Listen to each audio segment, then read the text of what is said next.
What's up, everybody? Connor Goodson from hogsports.com coming to you from Bridgestone Arena in Nashville, Tennessee. On the floor here in Bridgestone Arena, where Arkansas knocks off Ole Miss 93-90 in overtime to punch their ticket to the SEC title game tomorrow afternoon, where they'll face 4-seed Vanderbilt, looking for their first SEC tournament championship since 2000 in their first SEC tournament championship game appearance since 2017. Trying something a little different. Not going to call this a walk and talk. I'm not gonna steal Trey's bit, but I wanted to give you a little bit of a rapid reaction from here in Nashville. Doing something a little different, like I said. Just it's hard not to talk about this game. I really wanted to talk about it, get my thoughts out, because it was an insane experience. Obviously, you would hope Arkansas, finishes that game a little bit cleaner. Darius Acuff drills the three to put him up 78-71. You think that that's the end. I felt like that was the dagger. Darius Acuff nails a three. You can feel the air. The wind goes out of Ole Miss's sails. Arkansas has all the momentum. This place is rocking. Side note, shout out to Arkansas fans. They have been exceptional all week. I've heard that from numerous people I've talked to who aren't associated with Arkansas or on the Arkansas beat. Razorback fans have really shown up and shown out. But this place was rocking. They were calling the Hogs. You think that that's it. A 7-point lead, very little time remaining. And then Ole Miss finishes on a 8-1 run, I believe, or 7-1 run, something like that. And then obviously, probably the most frustrating part of it all, Arkansas gives up probably the easiest layup AJ Storr will have in his entire career. Just offering no resistance. Nobody gets in front of him. Nobody tries to stop his momentum. Nobody even really contests the shot. Calipari said after the game that he wishes he would have called the timeout. He thought about doing it. Instead, you don't. I mean, hindsight's 2020. It's easy to say. In hindsight, like I said, it's easy to say after the fact that you should have called a timeout. If he misses the layup, we're probably not nitpicking that. I'm probably not, up in arms about it, but he makes the layup. We go to overtime. Arkansas has their chances again to close it out, just doesn't execute. They get to the free throw line. Trevor Brazile, obviously those two big misses.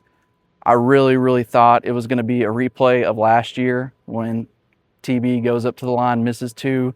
Padula comes down, drills that dagger three to win it for Ole Miss. I thought that we were going to have a repeat of that.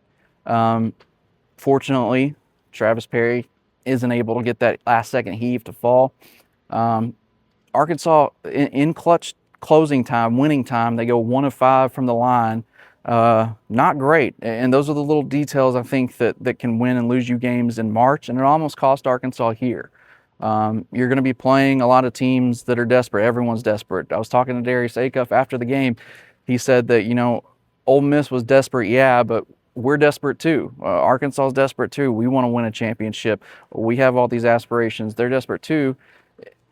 You just got to clean it up a little bit. And honestly, I think that games like this are perfect practice and preparation for next week's tournament. And we keep hearing over and over again Calipari and the players talk about how that's the goal. Next week is the important tournament. That next week's what we really, really care about. But this is a good appetizer. This is really, really good experience for these guys to come in here and have some dogfights with Oklahoma and Ole Miss. Obviously, those aren't the premier teams. They were more Cinderellas, but that's what Arkansas is going to get at least the first couple of rounds. They're going to get some desperate underdogs who aren't expected to be there, and they're going to have to fend them off, and they're going to have to fight every game and scrap and claw. And that's what this Arkansas team's done time and time again this year. They've shown that they have resiliency. They haven't lost back-to-back games all season. they've responded really well after losses. They've responded well in a lot of their tests. I think back to the Texas Tech game, was one where you really kind of saw this team finally put it all together. They pick up a huge non-conference win in a game that, there's a lot of stretches in that game that didn't really go their way, and they really, really struggled, but they're able to find a way to win. And that feels like, going back to that was kind of the turning point where this team really kind of understood how good they were, and that they needed to find time to really put it all together. And since then, I feel like there's been a lot of times when this team has really shown that they can be world beaters. Now, the flip side of that is that there's other times where this team can, they look like they're a team ripe to be picked off by a 14, 13 seed, a 12 seed in March. They've shown that, a team like Yale or South Florida or one of these other underdog type teams can kind of lick their chops because you don't know what Arkansas team you're going to get. But at least here in Nashville, Arkansas has shown that they're able to find different ways to win. And when you got two freshmen like that, getting them some experience in these games, in this tournament setting where you are facing a lot of desperation, where you do kind of have that win or go home feel, it's really good practice and it's a really good appetizer. So it was good to see that. Little sidebar here, this arena has been incredible. And I talked a little bit about Arkansas fans and how much they have really made it an incredible atmosphere for Arkansas during Arkansas games. And it can't be said enough how awesome it is to have this lower bowl practically filled with Arkansas fans. And then you only have like a really small section of Ole Miss fans or Oklahoma fans. It's really cool. And that's a credit to Calipari and what he is building here and where he's taken this program in just a second year. It's really incredible that in year two of Calipari, Arkansas is already in an SEC championship game. Pretty cool stuff. Tomorrow should be an interesting atmosphere. You play the one team who's based out of Nashville. You're going to get Vanderbilt on their home floor, basically. They're home away from home. And so I expect that there's going to be a lot of Commodore fans. Obviously, with it being Sunday, if Arkansas fans are thinking about traveling, maybe that affects some people. Maybe some people are going home now. If you're kind of on the fence about it, let me tell you, talking to players, talking to some of the support staff, talking to even people who aren't really even associated with this Arkansas program, they've been really thrilled, and it's making an impact for them in this game, and they kind of feed off that energy. So if there's a chance Arkansas can really come in here and make it, what would it be, Bud Walton East, I guess? Yeah, if you can make it Bud Walton East, that's going to be really important. As we saw in that first matchup, Arkansas beat Vandy by, 25 points? It's like 93, 60, 68, something like that. I don't expect it to be like that again. I know a lot of people are saying, well, we beat them by 25. It should be easy. I'm really liking our chances. Vanderbilt's playing really, really well. Obviously, they've kind of been the metrics darling. And with their win today, what they were able to do to Florida, that probably solidifies them as certainly a 4 seed, but with the win tomorrow, they could probably even jump into the 3 seed line. And so there's a lot to play for both teams tomorrow. And while Calipari does say that it doesn't matter, there's a lot of players in that locker room that it's kind of personal for them. DJ Wagner, I talked to him. He said that it's personal for him being in this league 3 years, finally getting here to have a chance at a championship. That means a lot. Trevor Brazil, he's had an exceptional career as a Razorback.